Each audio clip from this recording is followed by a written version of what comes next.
Surah Al-Baqarah, ayat 113.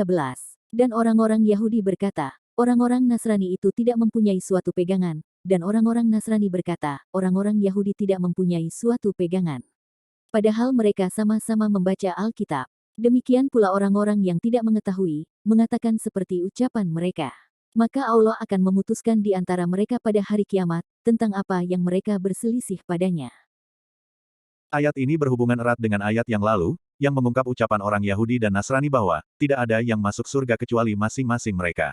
Dan orang-orang Yahudi itu juga berkata, orang-orang Nasrani itu tidak mempunyai suatu pegangan, dan sebaliknya orang-orang Nasrani berkata, orang-orang Yahudi tidak mempunyai suatu pegangan. Sungguh aneh ucapan mereka yang saling menyalahkan itu, padahal mereka sama-sama membaca Alkitab. Demikian pula keanehan yang terjadi dari orang-orang yang tidak mengetahui, yakni kaum musyrikin. Mereka juga mengatakan seperti ucapan mereka. Karena mereka berselisih, dan masing-masing mengaku berada dalam kebenaran, dan mempersalahkan yang lain, maka Allah akan memutuskan di antara mereka pada hari kiamat tentang apa yang mereka berselisih padanya. Orang-orang Yahudi dan Nasrani saling melontarkan tuduhan tidak mempunyai pegangan dalam hal keberagamaan mereka. Jika demikian, masing-masing menganggap lawannya tidak akan masuk surga, karena masing-masing mereka tidak mempunyai pegangan. Keyakinan orang Nasrani tentang Nabi Isa adalah keliru. Dia bukan nabi yang dijanjikan oleh Taurat. Dia bukan anak Tuhan, tetapi anak yang lahir dari persinahan.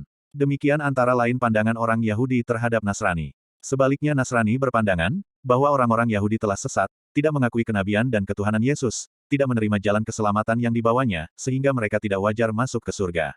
Lanjutan ayat 113 di atas menyatakan, Wahum yatluna Alkitab, artinya, padahal mereka sama-sama membaca Alkitab. Penggalan ayat ini mengecam, sekaligus menunjukkan rasa heran atas sikap mereka itu, yakni, keduanya mengaku mempunyai kitab suci dari Tuhan, tetapi mereka berselisih. Jika demikian, apakah yang ada pada mereka itu adalah kitab suci yang bersumber dari Allah? Sesudah itu, langsung ayat ini menyatakan, demikian pula orang-orang yang tidak mengetahui, mengatakan seperti ucapan mereka. Sikap mereka sama dengan orang-orang musyrik penduduk kota Mekah yang mempersekutukan Allah. Tetapi boleh jadi, ada alasan bagi penduduk Mekah karena mereka tidak tahu, sebab tidak pernah mendapat kitab suci. Jika demikian, ahlul kitab yang sifatnya seperti dilukiskan di atas, lebih buruk dari kaum musyrikin. Ahlul kitab berselisih tanpa dapat mencapai titik temu. Jika demikian, biarkan saja. Karena Allah akan memutuskan di antara mereka pada hari kiamat, tentang apa-apa yang mereka perselisihkan. Ayat 114. Siapakah yang lebih aniaya daripada yang menghalang-halangi menyebut nama Allah di dalam masjid-masjidnya, dan berusaha untuk merobohkannya? Mereka itu tidak sepatutnya masuk ke dalamnya, kecuali dengan rasa takut. Mereka di dunia mendapat kehinaan, dan di akhirat mendapat siksa yang berat. Semua kelompok di atas, Yahudi, Nasrani, dan kaum musyrikin, telah keliru dan berlaku aniaya. Kaum musyrikin di Mekah menghalangi kaum muslimin melaksanakan sholat di Masjid Al-Haram. Orang-orang Yahudi enggan mengarah ke Ka'bah di Masjid Al-Haram, dan sebelumnya ada sekelompok bangsa Romawi yang menyerang Masjid Al-Aqsa. Abrohah dari Ethiopia juga pernah bermaksud meruntuhkan Ka'bah. Ada riwayat yang dinisbahkan kepada Ibnu Abbas, yang menyatakan bahwa, ayat ini turun berkaitan dengan upaya kaum musyrikin Mekah menghalangi orang-orang muslim memasuki kota Mekah dan bertawaf di Masjid Al-Haram. Riwayat ini cukup beralasan, dan dengan demikian dapat dikatakan bahwa, setelah ayat-ayat lalu menyelesaikan kecamannya terhadap orang-orang Yahudi, kini kecaman beralih kepada kaum musyrikin Mekah. Apalagi, ayat sebelumnya telah mempersamakan kaum musyrikin dengan ahlul kitab, dalam hal menganggap diri dan kelompoknya yang benar, sedang yang lain keliru dan tidak mempunyai pegangan. Semua dapat dicakup oleh kecaman ayat ini. Siapakah yang lebih aniaya kepada mereka, yaitu orang yang menghalang-halangi menyebut nama Allah dalam masjid-masjidnya, dan berusaha untuk merobohkannya. Merobohkan tidak harus berarti menghancurkan bangunannya, tetapi juga dapat berarti menghalanginya berfungsi sesuai fungsi yang dikehendaki Allah. Mereka itu tidak sepatutnya masuk ke dalamnya, yakni ke masjid, kecuali dengan rasa takut kepada Allah dan takut kepada manusia. Masjid adalah rumah suci lagi mulia. Masjid adalah milik Allah. Pemilik rumah-rumah mulia itu harus dihormati dan diagungkan.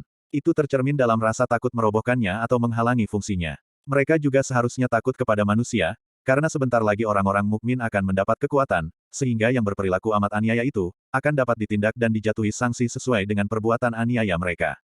Apa yang dimaksud dengan masjid-masjid oleh ayat di atas? Dia adalah Masjid Al-Haram di Mekah. Tetapi mengapa ia berbentuk jamak? Bukankah Masjid Al-Haram sejak dulu hingga kini hanya satu? Benar, tetapi masjid itu amat agung. Di sana terdapat Ka'bah. Siapa yang sholat di sana mendapat 100.000 ganjaran, padahal di Masjid Madinah hanya 10.000, di Masjid Al-Aqsa hanya 1.000, dan di tempat lain hanya 1 ganjaran. Jika demikian, wajar jika Masjid Al-Haram ditunjuk dengan bentuk jamak. Demikian alasan satu pihak dari sejumlah ulama. Yang lain berkata, masjid adalah semua bangunan yang dikhususkan untuk beribadah kepada Allah, dimanapun berada, termasuk Masjid Al-Haram. Bukankah masjid adalah tempat sujud?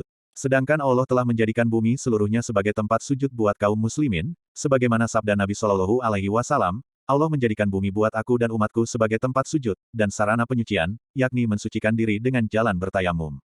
Hadis riwayat Bukhari dan Muslim. Betapapun, pada akhirnya mereka yang menghalangi berperannya masjid sesuai dengan fungsinya, baik Masjid Al-Haram maupun selainnya, akan mendapat kehinaan di dunia, dan ini telah terbukti dengan kekalahan, keterbunuhan, dan penawanan sekian banyak tokoh-tokoh musyrik dalam peperangan Badar, serta kekalahan total yang mereka alami ketika Nabi Shallallahu Alaihi Wasallam dan kaum muslimin berhasil menguasai kota Mekah.